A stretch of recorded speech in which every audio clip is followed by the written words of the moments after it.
this is Nick from fitstep.com, powerfultrainingseekers.com. Got a take on rest pause / stretch pause training for you here.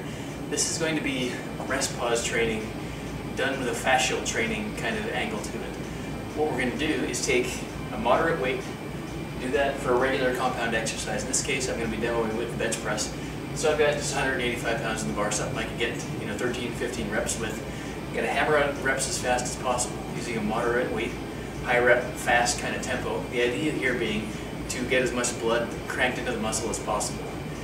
Next, you're going to go straight to dumbbell flies, holding that stretch position in an exaggerated stretch for about 4 to 5 seconds on each rep. And I'm going to do between 3 and 5 reps of that. That's going to be my rest for this / rest pause training. And this is going to be really tough because immediately after finishing the stretch focused set there, I'm going to go right back to the compound exercise and do a more tension / slower oriented movement here for this one.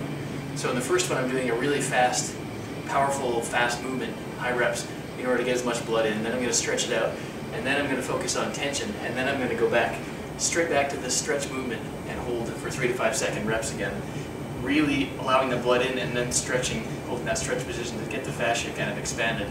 And then straight back to another final set of this, and probably just get maybe 1 or 2 reps at that point. But that one is going to be finishing with a static hold at the end. So I'm going to do as many reps as I can on just normal reps, and then hold that as long as I can. And then I'm going to finish with 1 more stretch, and probably just get maybe 1 or 2 more stretch reps here.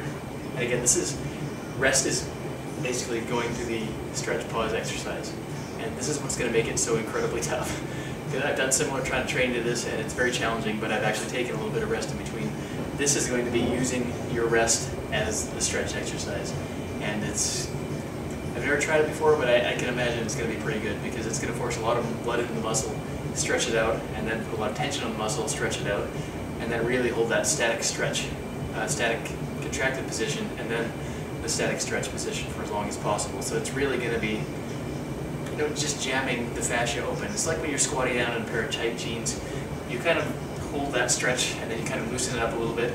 And to really expand those jeans, that's what we're trying to do with the fascia. So before I confuse the issue any further, I'm going to show you how to do it on the set here.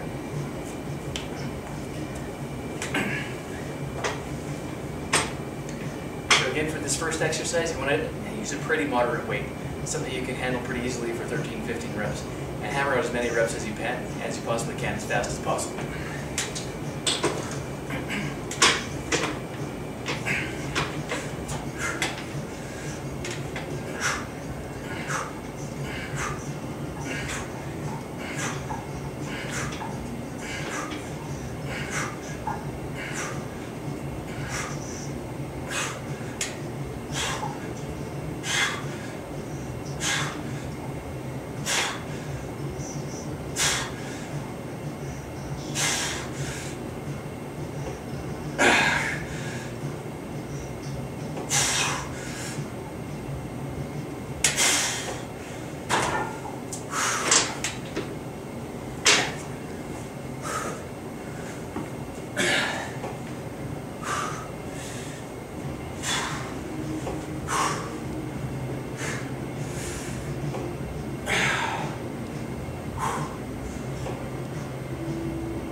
So that's the combination.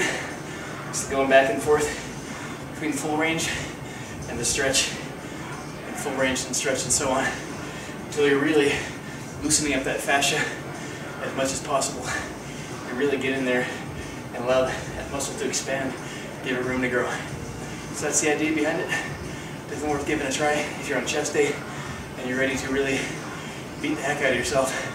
This is a good one to do it with. And remember, it's not just fatigue for the sake of fatigue. There's a physiological purpose for this one, and that is expanding that fascia. So this is not all about just making yourself tired and working yourself into the ground. This is about filling the muscle up with blood and stretching it out, filling it up, stretching it out to really get that physiological effect, the fascial stretching.